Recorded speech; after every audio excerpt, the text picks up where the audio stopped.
Good evening. You're listening live to the Xtreme Movie Show. I'm your host, Rob, broadcasting to you from Central Florida. I have from the great Midwest, Mr. RDB himself, and tonight we're going to be covering the next to last episode, I believe, of Season 1, Episode 7, Rabbit Hole.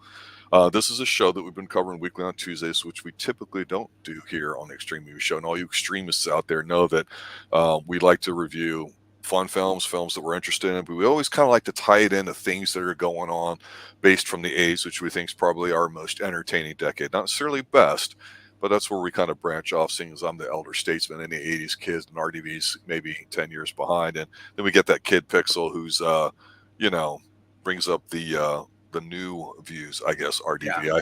He gives us the perspective that allows us to recognize the Mhm. gulf between us, and we all share equity, time, and equality of outcome when it comes to our reviews. And we try not to argue and fight. But I got to tell you, as soon as I watched this episode 7 Rabbit Hole, I thought to myself, it's very clear now that everything they're doing, the gimmicky stuff we talked about with the first few episodes, setting things up, Yep. the flash forwards, the flashbacks, now they're all coming full circle again, which we knew they would, right? Yeah. But it's when you have that non-linear storytelling, I feel like it's very tough to build momentum. And where in something like Tulsa King, they did a very good job of doing that. Here, I felt like it's been starting and stopping because they've been doing the spy stuff, then the action stuff, then the conspiracy stuff. But to be honest with you, I've kind of liked them all in their chunks, and I just still almost wish it was basically one show with a little bit of a twist. This is not. It's very ambitious, and with the exception of maybe one episode I thought was meh, I've been entertained. But this episode, the thrill is kind of gone. I like what's going on with it. There's a few scenes in here I'm going to talk about here with you shortly once we get going. But I enjoyed this episode, and I'm really curious to see how we're going to finish strong. But I think the last episode will be like this one, where we're going to know kind of everything, but we're still going to have a lot of crap set up for season 2. What's your initial take on this? Well, initial take on this is I love how this whole episode was really, really good. Like you said, it really fills in plots, holes that we've had, questions we've had since episode 1. Because where this basically where you see in the very beginning of the series, he goes to the church, and the confessional, he's talking. He's like, I need to talk to you. I need a friend to talk to. Now it's come full circle as why he's in there, how he gets there. This whole entire episode is just him having a huge anxiety attack. Yeah. Which really, I mean, if this had been like something we didn't expect him to have, because like I would think it would be felt cheap, but the fact that we've been since episode 2, I'd say, with his dad coming back, being about showing up and just seeing how he had basically from a kid, how Vance would help him, because he said he basically goes down a rabbit hole. Yeah. And in this, he doesn't know who to trust. He just learned that his dad was the last person to talk to his friend before his friend jumped off the building to his death in front of him. And and then he learns that his dad went in there, and he doesn't know if his dad killed his friends, but his team's dead. They're supposed to just fake their deaths, but now he learns that they're actually dead. Crowley ends up messing with him in this episode 2, and he's at the point where he just cannot figure out what is real and what's not real, and it's really bringing him like he's really tripping. And I love the whole acting to this. We get a little comedy with Hum, I think his name is Edward. He's the treasure Agent guy. 007. Yeah. He was a little Our comedy. finance guy. But Haley, I do not trust at all, and she proves again we can't trust her in this. Honeypot Haley. Yep. Keeping stuff from people, and I'm just like, oh my gosh. And then the other big thing, there's a huge thing from this, and if you haven't watched this episode, it's a kind of huge spoiler. Who we thought was Crowley isn't Crowley. Just like with the assassination, I'm going to say attempt, because we'll have to determine if it's successful. Yeah. Although it's alluded to that the senator or whatever did die, but we don't see who shoots the bullet, because we see the setup with the sniper shot as well as the compromised individual. If you're an MK Ultra conspiracy theorist, you might say that would be the girl, the butterfly, or whatever they call the female assassin, which is usually blonde, by the way, if we want to do a deep dive. So you're right. Yeah, it was And every time I see that little snot nose intern kid, oh, what he did to that girl, I just like, man, I hope he gets what's coming to him. Because if he did kill his team and he killed that girl, I just want that snot nose punk to just be off by Weir. Or He's generating some serious heel heat, though, isn't he? he is, yeah. And that's good about characters, because normally we wouldn't give two shits about Pizza Boy, whatever, intern boy. Yeah. But I like Triple Agent. like you said. So John has this episode. He's thinking like, someone's talking to him on his little private chat. We use a talk between him and Vance. While Vance was on the cover. Of course, we learned that it's Crowley. Crowley basically had got a hold of that, of his, and was messing with him, telling him that your father's lying to you. He's like, and he's talking the code, and the only person that ever talked to through code was him and Vance. So Crowley uses to manipulate him. He doesn't know it's real. He pulls a gun on his dad, and then you see him pull the trigger. But then you realize it's him thinking of an alternate outcome. Yes. And it's just like, oh my gosh. It's just like, because if they would have done that, I'd be like, he just killed his dad just out of the blue. It's random. Boom. I don't like your answer. Shoots him in the head. Because he found the gun. He found it. He's going through his dad's stuff. He found his dad's gun that was underneath the mattress. He uses that to pull on his dad when he comes back in the room.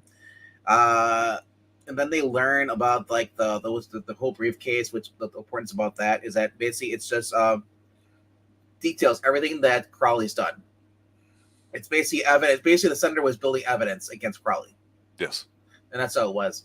And so anyway, so he, not knowing what's real, he's kind of talked down by Haley, and then he says like, and he says something like, as far as like, he accuses his dad of like, you wanted the whole Data act in the past. He's like, you said, he's like, I never said that. So basically, you see right there, he's kind of hearing things, and he admits to Haley like, I'm having trouble. I don't know what's going on, but he basically ditches her, goes to his ex, and she's like, I got a package from like your buddy Vance. Yep. The old package from the dead. Yes. And like while this is going on, we're getting flashbacks of like, you're seeing Vance walking down the street. I'm like how the hell is he alive? Then you realize it's a flashback. Yep. So it's like because I was like, that would be the most mind-boggling thing, is that what he saw wasn't really what happened. Like, Vance is alive, but no. Basically, when they were kids, they had like do this whole like test thing, and she shows him as a kid in the playground. He's beating up this kid. He's like, basically, he didn't like what he said about his dad. And it turns out the kid didn't say anything. He's like, yeah. And then Vance talks to him. He's like, well, he didn't say anything. Yeah, but he's thinking it though. And like, you can see right there, he's basically having problems. He's had that trait ever since he was young. Yeah. Yes. And I gotta see the whole. I wonder if that started with him seeing his dad being shotgun. Well, let me say this, because that. I think what you're bringing up is one of my actual favorite scenes of this episode. You're bringing up a lot of valid points here with the flashbacks and everything, and it does fill in the gaps. I still think it's a bit gimmicky where, again, if you don't know what's real and it's, you get that shock, but if you, again, with several episodes in, not to trust anything, you immediately go, well, was that really Vance that jumped? Did he just imagine it? What's, yeah, exactly. And that's so fucking gimmicky. That's insulting in a way. But I've always thought that the flashbacks of them bonding as children were great, because you don't get that a lot. And usually, friends aren't necessarily 50-50. They fill in like a void with each other. Like somebody's the brain, somebody's the brawn, somebody's the ladies man, somebody's the street smart kid, or whatever the roles seem to be. And for these two, what I always liked about him was that he, to John, was almost like an older brother, in that he had this protective kind of thing, but he encouraged him to take a picture in his mind of the long game, what is really going on and how to deal with stuff, because John was more of the hothead reactionary type, and we see that that's what he has a tendency to do. But the point you bring up about him going, okay, he may not have said it, but he was thinking it. He's right, because we've seen where he's pretty decent at reading people.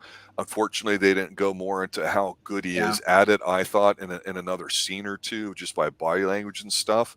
They're playing it more of a on the spectrum autistic type person that that just unconsciously has a command of this particular area that most people miss.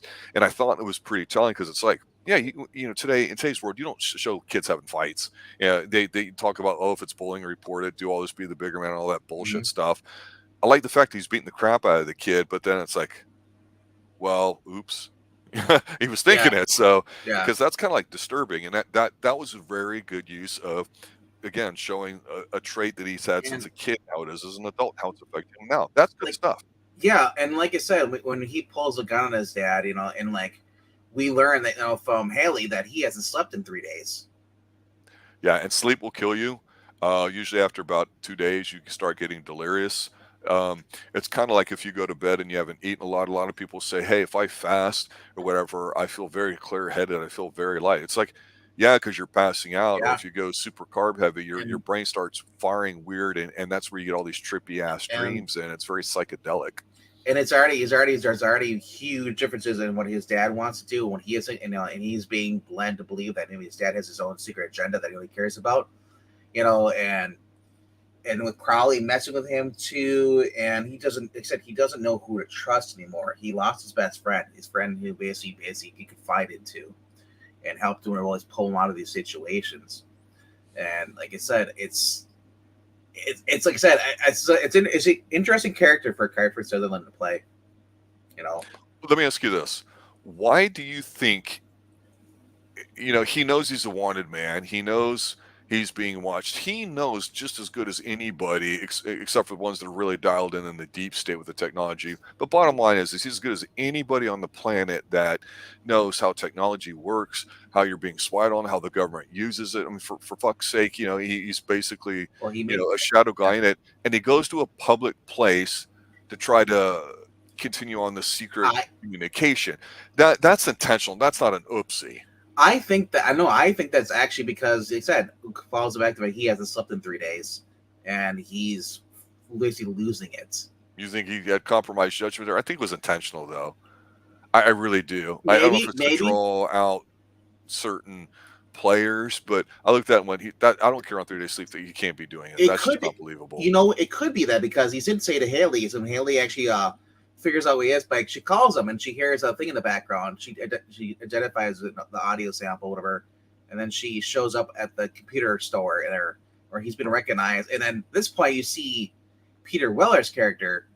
Who, RoboCop is yeah, Crowley. yes, Crowley is RoboCop. yeah, and No. at Yes. this point, we're led to believe that that's Crawley, and he's watching because he's using Vance's technology where he can identify anybody, basically a Minority Report, basically, it's by your facial recognition software, Hey, which the FBI can I does tell have. you how I popped here for a second?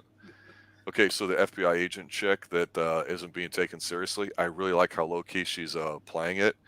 um, you know, John sends her like a secret message by sending her like a package of chocolates and like wine and stuff. And I'm popping because I look at the basket and it's got one of my favorite chocolate companies, Lindt, Lindt, and Yep. there I'm looking at it going, yeah, he got the good shit. He didn't get this crappy American kind of stuff. And she's like, what the fuck? Because she's not a bull, she's not whatever, and this and that, and Remember so remember she was showing the chocolates to his ex-wife, yeah, so yeah. he's basically getting her head.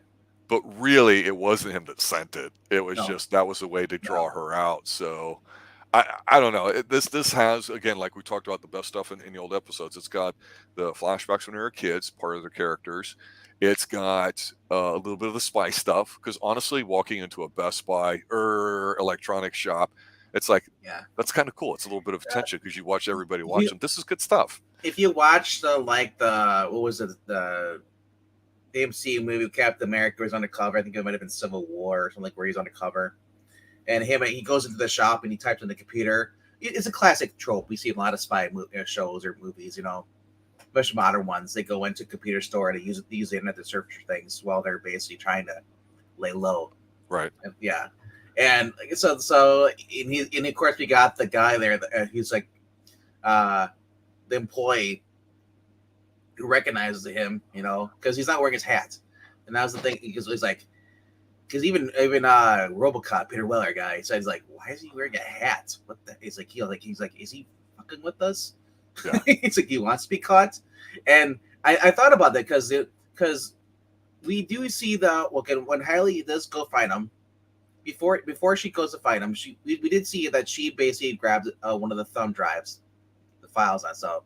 And then she goes to see him, and then she basically talks to him, and she, and it kind of, she questions him, and it's like, here, come back, and then he's like, he basically fakes like they're being followed, pushes her into a train, ditches her there. He's like, sorry, I got to do this on my own, crawl my own way, and that could be set. That could be why he basically didn't have the hat on. That could be why, because because now thinking about it, that's probably you're correct. He wanted to be caught. And he was, but even though he wasn't thinking rationally, he was thinking somewhat rationally, or he could just be doing it just to mess with his dad. Could be that. Either way. Did you like him when he says the secret meeting with Peter Weller and he starts beating the shit out of him? Yeah. I wasn't expecting to be an old man, but I kind of liked it. So Peter Weller, sets up a secret meeting, and then he gets the intern boy. Casey, I thought he stabbed him at first, like cut him. Like I was like, did you just shake him? I was like, come on. Nobody shakes RoboCop. Nah. Oh, no, not shaking RoboCop. I'm talking about intern boy goes over. Oh, pizza boy, yeah. He runs into Ware and then hits him in the side or shin over, and then basically the gun. He's like, he's like, this wouldn't happen if you would have paid me more. He's like, you were a shitty injury. He's like, well, that's fair. That was kind of funny. I know, right? He has a secret meeting with you see RoboCop or Peter Weller sitting in the chair, and he starts talking to him, and he's like, well, your dad, he's in a brownstone apartment. It's your dad's the whole entire thing. I never wanted the thing that Arctic to pass. It's your dad. So he's kind of already lying to him. Then he goes to basically, he's like, you're lying, and he basically beats the crap out of him. Then he sees it, he's like, ear piercing his ear. He's like, oh, you're not the real Crawley. You're someone else is feeding you this bullshit. And it's like, oh my gosh, like that. Because honestly, I hated how they basically like told it like this is Crawley, real too easily. And that's the show. You cannot go with the first thing. Yeah, exactly. The other thing that's going on with this is that remember I mentioned that Haley took one of the thumb drives that has basically all the information on people who are corrupt judges and stuff, corrupt politicians, journalists, stuff. Takes it to her boss, and because Haley gave it to the cop lady, the name of it. That was their secret. Rendezvous, and she's like, "Where put you up to this?" Where he's like, "No, he has no idea I'm even doing this." So he gave her. She gave her the thumb drive. She looks at it and she's like, "What the hell?" And then he gives it to her boss, and their boss is like, "Oh, it's like basically, oh, this is on here. This is gold, And basically, he's like, but you can't tell anybody about this at all, Basically, he's in on it. He's working for Crawley, and I'm thinking like, he's like, well, what do you want out of this? He's like, oh, she's like, oh, my old job back, working, get out of finances, going back to like, crime, whatever she was, and she wants to be a lead investigator on Ware. Now I'm thinking she's gonna get popped. The fact that she even had this information, like the guy didn't question her where she got it from. I don't know, man. I don't trust her, but I just don't think it's gonna happen. Let's not forget there's a big thing going on that they introduced in the background. We've seen, and it plays in here a little bit towards the end, and that's, we know that the senator, whatever wannabe lady who got assassinated, has been compromised. And when John had met her, they had a quid pro quo about how they do stuff. Okay, fine. But politically speaking, without identifying anybody as Republicans, Democrats, Independents, whatever, there's this whole idea. And of course, we've seen the riots and we've seen the Alex Jones or pseudo InfoWars guy, seen a couple times, especially with Pizza Boy Triple Agent. And the idea here is that now that this person's been assassinated, they're going to rename this bill that passes through, just like any time there's a major like a 9/11 bill gun incident. They rename it. We know how that goes here in American politics, and they try to shove it through. But the idea is that there's going to be a couple of companies, I think it's 3 of them, Arta Analytics, the one that they've created is one of them, that is going to have everybody's personal information, and so it's expected to pass in a couple of days. And you get this sense of kind of almost impending doom, like we know this isn't the right thing. Whether your politics is one way or another, Yeah. it has momentum on its side, and so there's a sense of urgency because right now we're going, okay, what the hell is really going on here? He's wanted, but we don't really feel that too much, right? We got Yeah. the sense of something that's going to pass a few days, and okay, so maybe that's it. We got Vance, falling to his death, and I said before that's just stupid and is dumb, and I can get blow up the office and make it look like the team's not dead, but then they really weren't, but then they did die. It's like, okay, show, Well, so maybe the Vance leaving him. guy's really not I gotta dead. We'll say, see. Vance leaving him a secret message and that ancient tablet, Gilgamesh thing. That is like a Rosetta Stone, Yeah. which okay, so that's the last thing I'll bring up here, and Yeah. then we'll close up. The title of this episode is Gilgamesh, and Gilgamesh was he was kind of like a Hercules kind of type, sort of. So you got your Greek gods, you got your Roman gods, you got your sets of gods from whatever cultures around the world, right? The great thing about this idea of the hero's journey that Joseph Campbell so wonderfully communicated, if you're into it, the concept is every culture in their own way, because humans are all similar, they have kind of the same stories. They have somebody that they think is a superior godlike being. They have somebody that has overcome tough odds and has risen to the level of that, like a demigod. You have great humans who've done wonderful things, and you've got your different folklores with supernatural stuff and all that too, to tell morals and scare kids and pass tradition along.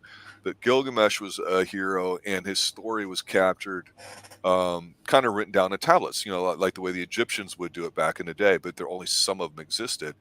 And what's kind of cool is that this is a show that, if you didn't see it in this episode, the scene where when they're kids and they're discussing stuff after he beats the shit out of the kid, he's reading a book, because we know he's a book reader, which that's always romantic in the classical sense. And the book is the story of Gilgamesh, the hero's kind of story about stuff. This stone that's going on is the exact same modern equivalent of it. It's not just the stone itself with the stuff on it, it's the thumb drive with all the information put in it. So those kind of little touches, you can tell that the writers put some thought into, and they've done that with pretty much any episode. I just didn't really bring it up, but this one, I just thought, okay, they're getting a little ballsy with their naming of it too. And that doesn't really necessarily affect what I think happens in the episode, but if you get that right when you're watching the initial credits and you see, and it says, Gilgamesh, and that's the episode, and then previously on Rabbit Hole or whatever, and they get into it. If you don't know it, it's not going to ruin it for you. But if you know it, you're like, oh, I kind of get an idea of what's going to happen here. So I just wanted to say I like that a lot. So getting back to Haley, that's my thing right here. My final assessment with this episode. Her hiding the laptop, the messages between John and and Crawley. Her having John basically open up about his childhood with Tiles Miles, and Crawley just happening to just use that against him in the episode. Yeah.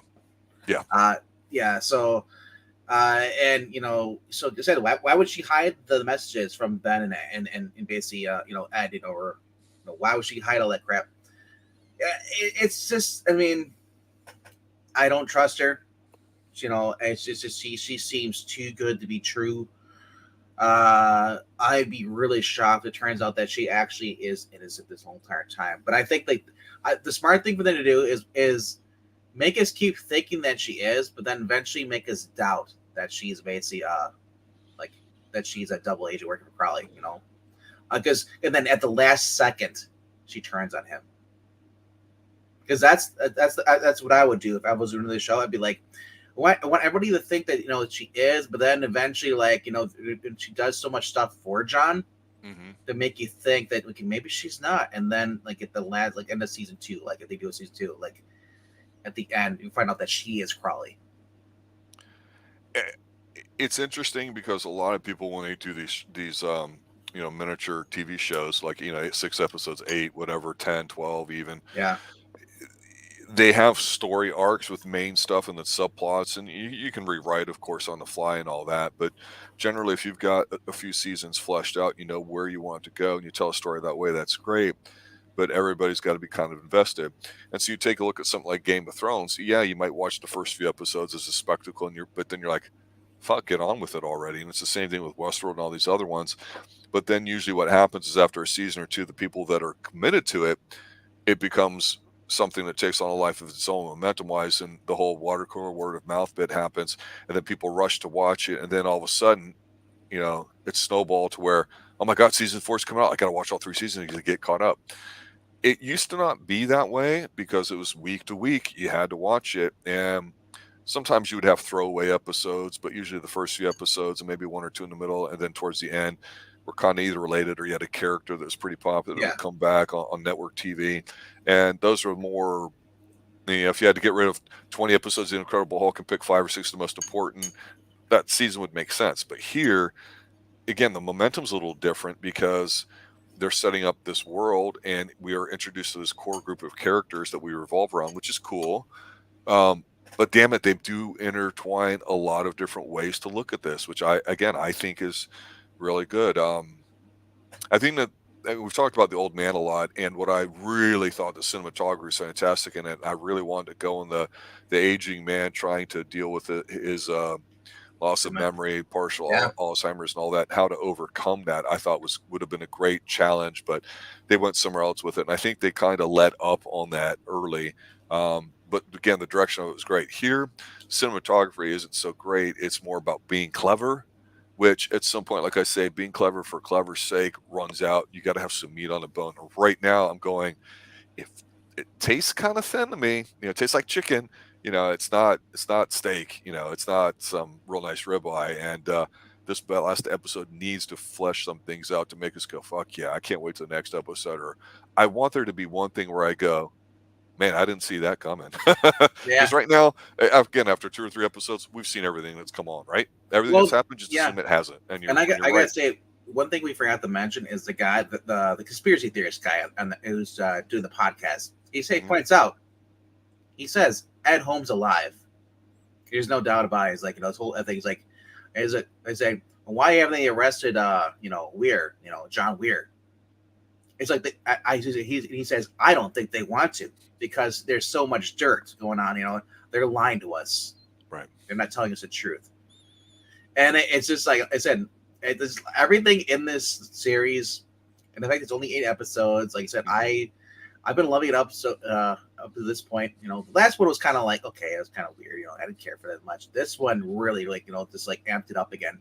Yeah. And I'm hoping that at the there is a good cliffhanger. So, Yeah, because, and yeah, you and I've talked about some older things, and here on the Extreme Movie Show, we typically go to TV a lot. We do use that for Sundays, but we've talked about, like, say, we've loved Spy Game.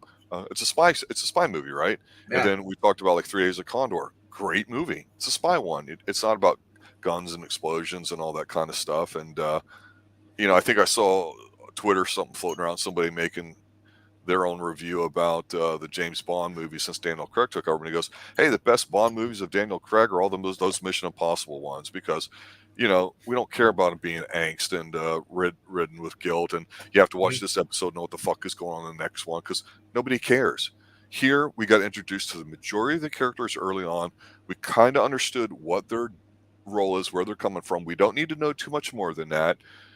We're being shown how things are connected a little bit in sometimes clever and sometimes, to me, annoying ways, but spectacular nonetheless. Like I say, they did go balls to the wall for it, and I respect them for doing that. Not a lot of shows would, but it's a show that does keep you on your toes visually, watching it, listening for the stuff they're talking about, and I just don't know if I'm 100% John's corner. Like I kind of like him, but it doesn't give me a reason to love him. And I feel that way about a lot of these characters. When you can't trust anybody, it's hard to feel pretty close to it and let your emotions really get committed to them, which is what we want. I hope in this last episode they seal that because honestly, we're not going to remember all the friggin' details. We're going to remember, holy crap, this happened. I wonder if this person's okay, or fuck this guy, I want him to die. I mean, honestly, we need that emotional thing to go, okay, season 2, I'm watching because I want to see yeah. Triple Agent guy get rocked, or I want to see Agent 007 go back and beat up the dude that's having sex with his wife and dump his wife, and something. I Like, don't know. like for season 2, I want them to reveal Crowley in season 2, not this season, because I feel like, okay, now we know Crowley is. Now it's like, what more can we do left? I've got a dumb idea. I'm just gonna blurb to you about, and bear with me here. I've thought since early on, Crowley's not a person. Crowley's a thing, and I don't know why. I can't pinpoint it. It's a system. I'm wondering if it's an AI like Skynet. Could be, yeah, a program to use it. The Crowley was what they're trying to get, but I'm spitballing, but I'm sure his father said to Crowley, "You don't know Crowley, Crowley, blah blah blah," and humanized it. That's how I've always felt. But I feel like all these pieces are here for us to get majorly swerved, in that well, it's really about the AI, because the we see a one, lot of the security scenes of that, yeah, and it looks like it's the AI that's watching, the security that's watching, not somebody's looking at something. Does that make sense? That yeah, could just be my own like a paranoia. central intelligence is watching constantly. Right. But I do love the fact that they did the bait and switch with the whole Crowley thing, with thinking it's Peter Weller, Yep. because I didn't think about now they said there's 3 companies are working, because we thought that Ben, or not Ben, but Vance was the only company. Right. Find out there's another company, Arda, and and then now there's another one. We don't know who the third one. We've only seen Vance, who's dead, and then there's Peter Weller's character. We don't know who the third company is. Right. If that actually is Crowley, or if that's another Mark. But No, it I was don't a good know. episode. I agree with you. Yeah. Any other final thoughts or observations? No, like I said, I just keep an eye on Haley, man. I don't trust her. Yeah, bitch. Yeah, Ed, I know you were talking about binge watching it. Man, it's been good. I got to say that. Pixel's been out of town. He's got some family business he's attending to, so we may end up doing something different. We're going to continue our Wayward Pines, but I'm going to wait for him to get back, so I'm going to do something different. Sunday night, I think RDV and I are going to announce what's going to be early. That way we can go ahead and get people going. We want to get a few more people showing up ahead of time, letting them know what the movie is to watch in case they watch ahead of time. You can do community posts on here, can't you? I believe so, yes. So you can announce. That's very right, I could. And Yeah. I just may do that once we pull the plug on that. But Yeah. I'm gonna come up with something before that. I'm debating about Scream 6. That's because I just watched that the other day. But Is it 6 or 5? 6. Really? Yep. 4 was 2010 or 11. 5 was last year, and this one was 6. The last year's one was one where they whacked Dewey. And this is one where they didn't pay any money to have Sidney Prescott come back.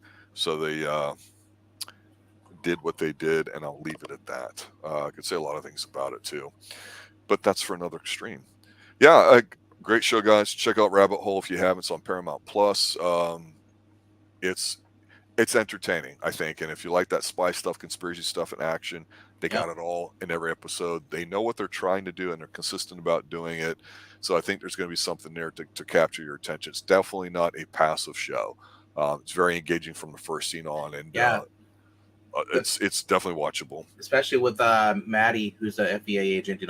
She now knows that John's innocent. Yeah.